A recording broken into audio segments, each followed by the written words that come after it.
Welcome to Entrepreneurial Insights, a podcast brought to you by the Society of Entrepreneurs and hosted by Pearson Crutcher and Jay Healy. The Society of Entrepreneurs is a membership organization founded to promote entrepreneurship and provide education and resources to Memphis business owners. In this podcast, we'll have a series of interviews with accomplished business owners and entrepreneurs in Memphis, Tennessee. There are so many great entrepreneurs in Memphis, and their stories need to be told. Welcome to Entrepreneurial Insights. Okay, my name is Vincent again, please. I really want to get this program started because I know y'all are not here to hear me talk, but I have to hear Josh and Dan. Today's info is a member of the society that I've gotten to be great friends with and known them for a long time. I'm for my job at the society, but I'm so honored that he would be here today.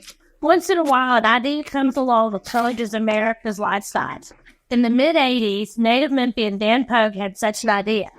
He and a previous partner had a vision to create a concept in shopping centers by combining top specialty stores and restaurants in an architecturally upscale, open-air setting that was convenient and safe for the customer.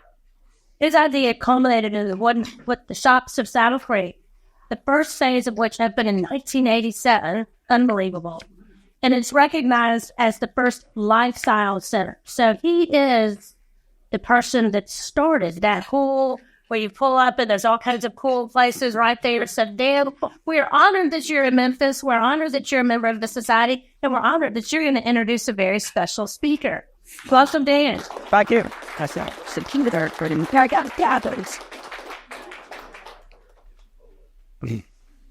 Thank you. I need notes in order to tell all about Josh, and I'm going to have to do quickly because I'll have to take up all of his time talking about him. But Josh, I'm just going to go through this. Josh graduated from MUS and Princeton University, where he majored in chemical engineering. In 1998, he joined Poag and McEwen Lifestyle Centers, developer of Saddle Creek, and other lifestyle centers across the U.S. At PMLC, Josh served in many roles, including project manager, leasing agent, chief operating officer, chief financial officer, senior vice president of development. In 2009, became president and CEO. Before PMLC, Josh was employed at a plastics company as a chemical engineer and worked as a financial analyst. Currently, Josh serves as president and CEO of the Poag Development Group, a position he has held since its formation in 2021. Poag Development formed a strategic partnership with JLL, Jones Lang LaSalle, a New York Stock Exchange listed company founded in 1783 in the United Kingdom and merged with the U.S.-based LaSalle Partners, which many of y'all may know. JLL assumed primary responsibility for managing leasing Poag Development's 11 lifestyle centers, and Poag Development assumed primary responsibility for JLL's portfolio of 5 mixed-use developments and redevelopments.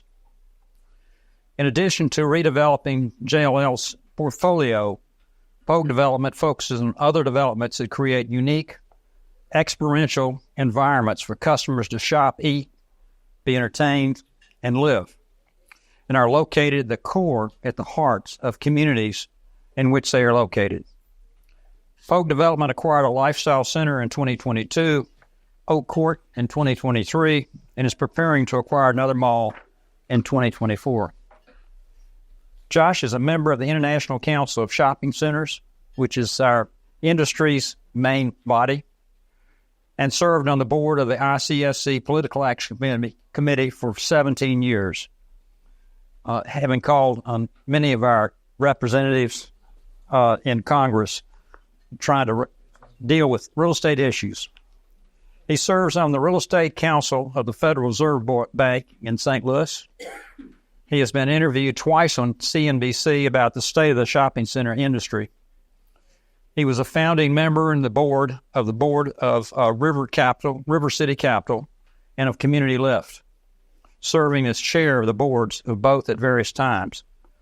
Josh serves on the board of the United Way of the Mid-South, Josh was a member of the Paul Young election team serving on the finance committee. He served as chair of the committee to nominate alumni trustees for Princeton University and is on the Princeton Alumni Executive Board. Josh is married to Amy Roths, Poag, and has 3 daughters. It's all yours, Josh.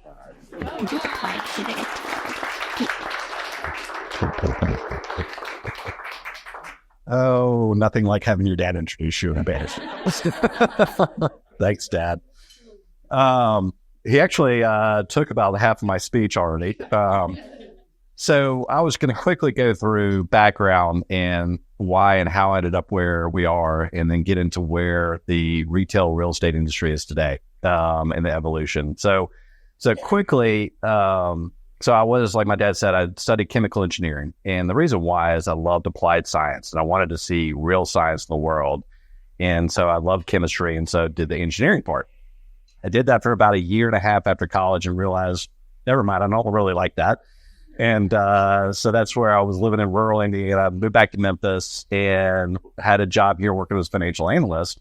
Started having lunch on a regular basis with my dad, just being out of college and a young adult, and realized that what he was doing was really interesting. I mean, believe it or not, like growing up, I had no idea. He was in shopping centers. That was my dad. And so I just really liked it and joined. I had lunch with him one day and said, "Hey, I'd like to join the family company." And so he had me interview with his partners, and the rest is history. So that was 1998. So for Poag and McEwen, we were developing like crazy. My dad and Terry developed Saddle Creek 1987 through 2008. Great financial crisis hit and everything imploded. And so we frankly licked our wounds and survived.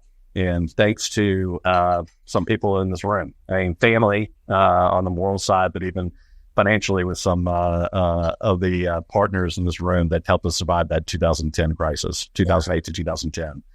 So 2010, we saw the opportunity to start acquiring lifestyle centers. And so from 2010 to 2016, we acquired a half dozen lifestyle centers, and the development window opened back up.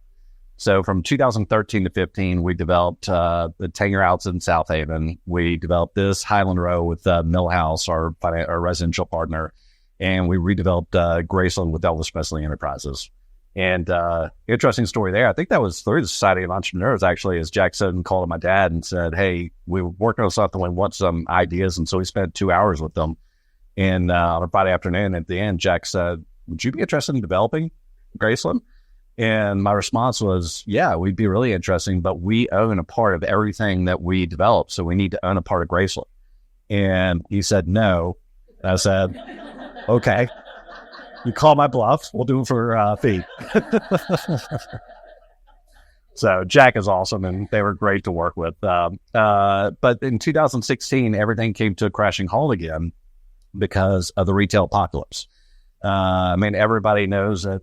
These showed up in like the late 2000s, 2007, 2008. And by 2013, people started shopping more and more online. E-commerce growth was exploding. And so people were reluctant to invest in retail. And so there was no ground up retail, and the valuations on retail properties dropped. So there was really nothing to do. So we managed and leased and kept an eye out for when the market was going to be turning. And finally, in 2019, late 2019, it started turning. And so I went out, started raising capital. And then when COVID hit, that was just another fly in the ointment. So JLL approached us in 2022 about buying our company. And I was like, "No, not interested. That's just not who we are. We have been independent. We own the real estate we work on." But they came up with this idea that my dad touched on. So JLL is the largest third-party retail broker in the country. And so we were a small firm leasing everything from Memphis. And this is kind of touches on the evolution of retail, is that it used to be that when we would open a new project, we'd call it Gap, because Gap owned Gap Kids, Baby Gap, Old Navy, Athleta. I mean, they owned all those concepts. And then we call Limited, because Limited owns Limited Express, Victoria's Secret, Bath and Body Works, White Barn, Candle, Galleons, Abercrombie & Fitch. I mean, it was just like all these retailers. So you call them up, you get them signed up, and half your project is leased. Well, in early 2013, 14, I mean, retail started really becoming homogenized. And so all these retailers that we traditionally worked with, you could buy online, and you could find them in any city in the country. So a lot of our leasing adapted. And so we were starting to focus on more local retailers, restaurants. I mean, when we were leasing this for at the initial development, I mean, Char was the first group that we went to. We went to them, and if y'all know Ben Brock and Amerigo's, I mean, we talked to them about opening this as a restaurant to anchor this development. And the idea was that we wanted to really feed off the University of Memphis and the neighborhoods. And so Char has been really successful, and it's been like the driver of making Highland Road successful, both on the retail side and what's upstairs in the apartments. So a lot of our leasing has become more localized, focusing on chefs, focusing on restaurants, focusing on fitness. And a lot of that is driven locally, whether it's a Orange Theory franchise or a Soul Cycle or just Pilates studios, et cetera, because, I mean, food and fitness, those are what drive culture today. So I was seeing the writing on the wall that we couldn't handle the leasing needs from Memphis, that we needed to expand. And so that's where JLL came in as very valuable, because they have the infinite bench. They have brokers all over the country in every city that we can tap into. Second thing is it allowed us to expand what we look at, because we were historically only lifestyle centers. And so it allowed me to say, okay, let's go out and buy them all. And so Oak Court's one example. I mean, that's our hometown. We probably would have done that anyway, but we're in the process and hoping to close another acquisition of a mall up in Michigan in the next month, and knock on wood, hopefully a third one in Florida sometime in the second quarter. So malls have fallen on very hard times, but that's because, frankly, we helped destroy malls over the last 30 years. So now, as they've fallen so far, that's where we're looking at, okay, how do we acquire them? How do we redevelop them? Because malls cannot be the same as they were before. I mean, I had the same issue with all the legacy retailers. Like, if you want a restaurant, are you going to really locate in the middle of the mall where people have to walk through the mall to get to your fine dining? No. Department stores are imploding. I mean, JCPenney is a shell of what it used to be. Macy's just announced 150 closures. Sears is now effectively gone. I mean, frankly, Dillard's, the one down the road, is the only department store out there that's really performing right now. So all that being said, is retail has changed. We've changed our model. And so the partnership with JLL allowed us to hand off the management leasing team to them while we focused on development and acquisitions. And so I went from one night having 70 employees to literally the next morning at 8 a.m. having 10 employees. And nobody lost their job. They all went to work for JLL, and they were literally sitting at the same desk they were the night before, but they were JLL employees. And so it's been a great partnership. And we're working on a new ground-up lifestyle center in Omaha, Nebraska. So it's actually the only lifestyle center that's being developed in the country right now. And really, I mean, this talks about our economic environment and where we are, interest rates and everything. The only way that we're able to make that work is that we have our partner owns the land, so they have patience and giving us the time to actually lease it up and figure it out. But then two is they have a public financing package of the state of Nebraska, where we're getting 4.5% back of all retail sales that we generate. So you can imagine that helps, make the economics work. But even then, it's not like a home run. It's just a very solid, but that's the only reason we're able to pull something off like that.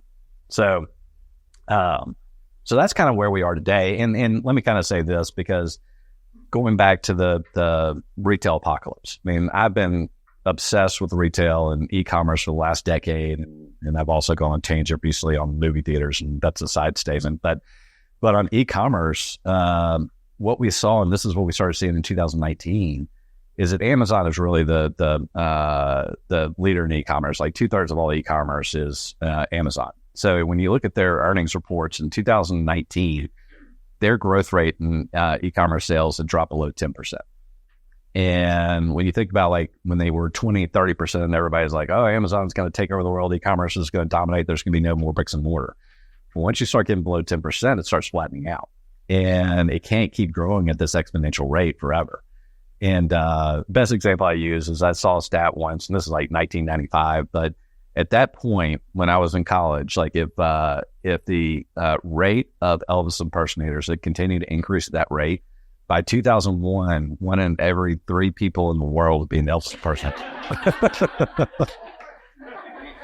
So sadly for us, that didn't come to fruition. But that's, same thing with e-commerce. It could only grow that fast for so long. And so it leveled out. Well, then COVID hit, and obviously e-commerce exploded and bricks and mortar shrunk. Ironically, our sales or our traffic in 2020 was only down 21% across our portfolio. And when you look at how much we were shut down that year, we were shut down about 20% of the year. And so the outdoor format really succeeded because once everybody could get out, they wanted to go to the lifestyle centers. They wanted to see each other. They had revenge spending. And so we rode that wave into 21 where sales were phenomenal. And 22 sales are great. And 23, it started leveling off. And now we're kind of hitting that stasis where we were pre-COVID. And if you look at Amazon's earnings report that just came out like 3 weeks ago, Amazon's e-commerce sales grew 8% last quarter. And meanwhile, retail sales grew 2.7%. So yes, it's still growing faster, but that gap is shrinking. And so that's what everybody figured out is that like, okay, retail's not dead. And for the first time in a long time, a lot of the national hedge funds, private equity funds, Wall Street are looking at retail again. And so that's why we're actively looking at where are the opportunities in this market. And that's where we're seeing some of these malls as being great opportunities to buy them at discount prices, redevelop anchors, add multifamily, add other uses. I mean, make parts of them outdoor. And so that's kind of where the current status of the retail industry. So touching base on Oak Court real quick. So this is a story I've told a lot of people in Memphis when I was pitching on investors on investing in the opportunity, is that this is sad to say, but Oak Court started deteriorating very intentionally in like 2001 or 2. So when I first joined my dad's company, I was in leasing, working for Terry McEwen. And so one of my jobs was to lease Saddle Creek. And at the time, William Sonoma's lease came up at Saddle Creek. And so I was negotiating with them to try to keep them at Saddle Creek. Oak Court was trying to pull them into Oak Court. At the time, if you remember, Oak Court had Disney Store and Coach and Godiva Chocolate, American Eagle. I mean, great lineup of tenants. And so it was a very viable alternative for Saddle Creek. That was our main competition. Well, we ended up keeping them at Saddle Creek. And so a few months later, I saw the guy that was leasing Oak Court, and I kind of good-naturedly ribbed him and said, hey, we won the battle. Well, he was like, well, not so fast. He said that Simon, the owner of Oak Court, had decided that it was too small of a mall and it was too expensive to operate. So they didn't want to continue to invest in it. The William Sonoma deal was going to cost about $1 million for them to bring William Sonoma into Oak Court. So they said, no, we don't want to spend that kind of money to put into Oak Court. So they declined the William Sonoma deal. We kept them at Saddle Creek. And from that point forward, if you look at Oak Court, they have struggled because the owners have not been willing to invest capital into it. And so retailers over time, there are plenty of retailers that do well there, but it just hadn't been seen the success that they had before that decision. And so that's where, like, over time, I just continued to watch it deteriorate. So flash forward 2011 or 12, Oak Court came up for sale, and we chased it and made an offer. And long story short is they couldn't meet the number that they wanted. And, or we were nowhere close, but even they got into contracts twice. Contracts fell through. They couldn't meet the number they wanted. So they did a loan, CMBS loan, which is commercial mortgage-backed security. It's like basically if anybody's seen, what was that? The Big Short. That's the housing version of what I'm talking about with the retail version of CMBS. So they put a CMBS loan on it for the exact amount that they couldn't sell it for. So they couldn't sell it for that amount. So they put a CMBS loan on it. Same day, they dumped it into their sub-REIT, Washington Prime, which is a REIT where they put their underperforming assets. So that was in 2014. And so from there, we started monitoring that loan. And the loan was supposed to come due in 2021. And so that's what I was looking for. It's like, wait for the loan to mature, they won't pay it off, and somebody else stepped in to buy it. Well, COVID hit and immediately went into default in May of 2020. And so we knew that they were going to be selling it, so we just stayed on top of it. And last year, we caught wind that they're about to hit the market on it. And so that's where we started working with brokers to make sure that he knew that we as a local Memphis group were interested in it and wanted to acquire it. So started working with the broker on one side on acquiring the asset, and on the other side, working with local Memphis investors. Everything we've ever done has been bringing institutional capital to the table, the insurance companies, the hedge funds. For the first time, I went out and raised money from local Memphians because I thought that this should be a local Memphis investment. So at the end of the day, more than 40 local Memphians step up to the plate to invest in Oakcourt. And I met with Paul Young yesterday and was telling the story. I was like, because you got to do your job on the civic side. We're doing our job, and you have a lot of people in Memphis that are interested and willing to invest in Memphis. And that was a powerful message. I mean, not only for me, but I mean, to pass on to you and to others, is that there are a lot of people that still believe in Memphis and still believe that there's upside here. And second is that what I really liked about the investment group is more than 80% are plus or minus 10 years my age. So this isn't your traditional, guys are writing one big check and being the hero capital. This is like more than 40, close to 50 Memphians that are between the ages of 40 and 60 that stepped up and put money into the deal. So now it closed in December, and so it's all equity. We didn't do any debt on it, and so that way we don't have stress of debt right now. And so where we are in the process is that we've hired LRK to work as our architect, and Melasry Engineering, Kimley Horn as engineers, to work with us on site planning, on starting to generate ideas. And so we've had some internal meetings to start fleshing that out. But what we want to do is, we're not the kind of developer that comes in and just says, this is what you should do in your neighborhood. I mean, even though I lived on Ellsworth right behind here, when we did Highland Row, we had more than 20 neighborhood meetings. And the first time it was like, here's 20 issues. And we said, okay, we can accommodate some of this. And it got down to like, we could do these 15, but we couldn't do these 5. Then the neighbors come back and we have another 20 issues. We'd be like, okay, we'll work with you. Maybe you have this list. We can only do 10. But it's like we constantly listen to the point where we got to like, okay, we can't do anything else. This is it. And I remember our councilwoman that was overseeing this area, she sat in one of the meetings. There are 100 people, and there were 2 or 3 people that were just rebel rousing and like anti, against. And so finally she called a straw poll. She's like, who's in favor? And I'm making the number up, but it was like 95 people were like, yes. Who's against? 2 people raised their hands. She's like, all right, the deal's done. And so we took it to city council and got approved at that point. Same attitude with Oakcourt. Like, this is something that we own, but it is a community asset. And so that's where we want to bring in the community, whether it's Christ Church across the street or the other shopping centers nearby or the neighborhoods, or even this neighborhood is close enough. We want to sit down with everybody to say, hey, what do you think? What are the ideas? I mean, I don't think it should continue as a mall, but frankly, everybody else may be like, no, let's rejuvenate it. And the question is like, how do we rejuvenate it? How do we add more restaurants? How do we add more vibrancy? Do people want hotels? Do they want apartments, office? I mean, it's just like, we have our own ideas, but just because I'm a developer doesn't make it that I know what's best. So that's where we're going to start going through that process, and we're taking our time, which is why we wanted to buy it with equity, is that we think it's going to take, a good year to go through this process. And so like I mentioned, I met with Mayor Young yesterday, just lay it out.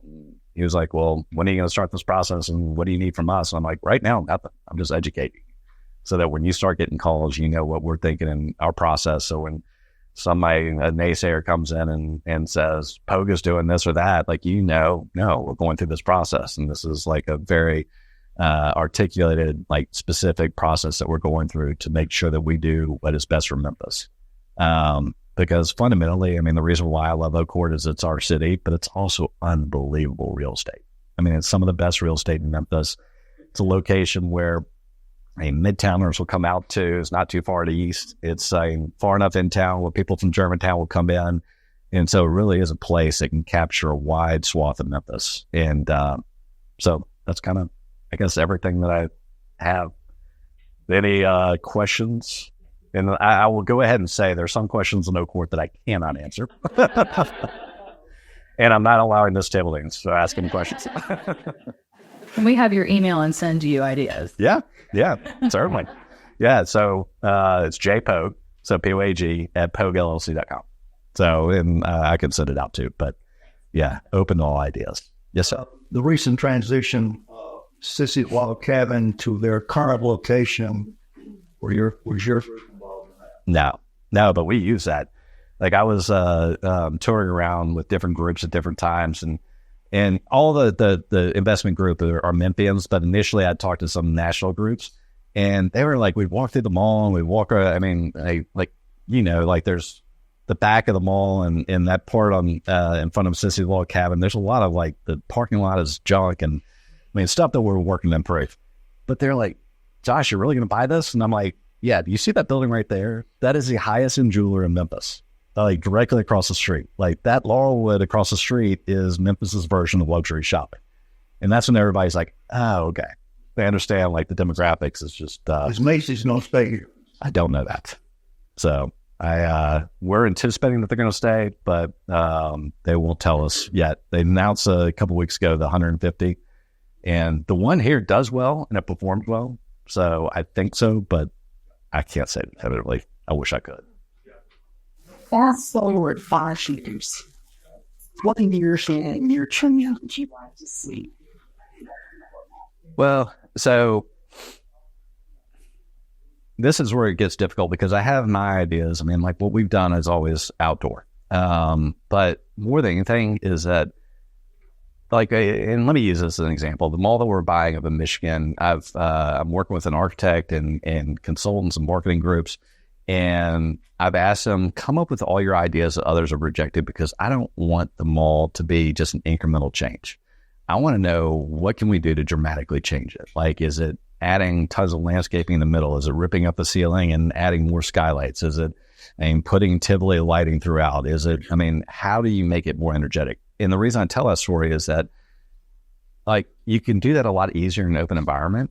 But I'm not necessarily saying the mall has to go away because there are ideas where maybe if we can make the mall like not the traditional mall, then my real vision is to make it a central location where Memphians can get out of their cars, get out of their gated neighborhoods, come together in one place because we want to create the experience. It goes back to what my dad first did with Saddle Creek. And it's all about the experience. And if you focus on the experience, the customers come. And if the customers come, the retailers follow. I want to talk on that. I'll do it for changes. The sections in this town. I love the studios. Yeah. Kind of once. Yeah. Doesn't surprise me. Yeah. This is just kind of high level, but Harry Goldsmith is a neighbor of mine. And he told me that Goldsmith's at one point he had heard was doing more than $100 million of business and was the single most profitable department store per square foot in the country. Like that's how well Goldsmiths used to do. Yeah. Yeah. So when you develop this kind of location, which was the most supportive factor was such in this for long-term to how you build that ranking of that concept. So, really when we looked at it, the valuation standpoint, it was really just like, okay, the component parts are you have the Pinnacle Bank out front, you have 3 acres to the west of Oak Court Drive that's a berm, you have the office building, and you have the 16 acres that is, or 13 acres that is a mall itself. And so it's like, okay, how much are each of these worth as just simple land plays? And let's start with that and not think about it because like the NOI, the income on the mall has deteriorated so much that I didn't feel comfortable in underwriting the income because I think it's going to get worse before it gets better. So that's where like we just said, okay, based on comps, what Carlisle's doing at the Racket Club or what Orgle's doing out at Kirby and Poplar, like what did they pay for it? Like what are the land values? And so that's where we base our negotiations off of that. Right, time for one more question. I thought, there was 3. Go ahead, James. Yes. You proceed to future face all good reasons for the regulations. Yes, he looked at the project a law free area, but where the sits on the web and we see this legislation also happening program. Yeah, and I know that they've been working on it. I had somebody call me a couple of years ago saying that Wolf Chase was looking at adding office to the vacant anchor, and I haven't seen anything happen to it. But yeah, they already have a vacant anchor, and that's their traditional mall with huge acres of parking, and there's so much better use for that I think over time it will go through a transformation. And Simon owns that one currently, so they sold it. They don't according to Washington Prime, but they still own. So yeah, the biggest mall owner in the country owns that one. One more. Duncan, did you have something? I'll talk about the security sets that markets. Yeah. But TLC. Yeah. So I mean, Washington Prime was just managing it to make as much cash flow as possible. And then when it became when the lender took over receivership in 2020, I mean, it's a receivership. They don't really care about the mall. And so when we came in, we immediately said security is a number one focus.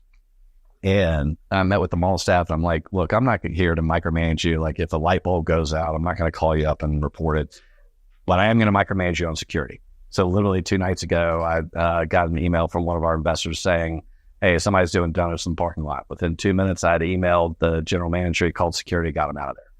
And that's just one example. I mean, but it's, so when we took over, we replaced the security firm. So, I mean, we manage properties all over the country, and so we hired the largest mall security firm in the country, and we increased pay by $2 per hour in order to make sure that we're getting the highest quality security guards.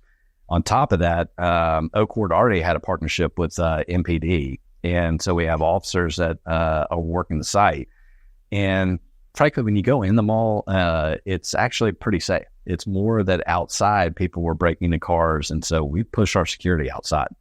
And so I mean, like, we have like security officers that, like, I want to say there's 4 cars now roaming the outside of the mall. And so we're just trying to shut down any instances. I mean, stuff is still happening, but it has gone down dramatically. And I mean, and so you have a lot of office users that are there in the back, and they were having issues because on the back of the property, people are breaking in cars and then quickly getting on Southern and getting out of there. So since we've taken over and amped up that security, we haven't had a single incident in the office parking lots. Thank you so much, Doctor. Thank you, and thank you for being here. I really appreciate it. It's cool with people like Josh Poag in Memphis. Thank you so much. We really appreciate it. I'm so glad that all of you are here. Our next meeting is here again on April the 11th. Carolyn Hardy and Lita Nutt will be speaking. Lita won our pitch competition in November and immediately formed a mentoring relationship with Carolyn. So they're going to talk about that and the importance of mentoring. It should be very good. And then in May 9th, Andy Malmo will be our speaker. So it'll be great. I hope to see you all at those meetings. If you're not on the mailing list or anything, please give Lisa your name and number when you leave so that we can make sure you get added to the distribution list. So thank you. Have a great day. Enjoy the sunshine.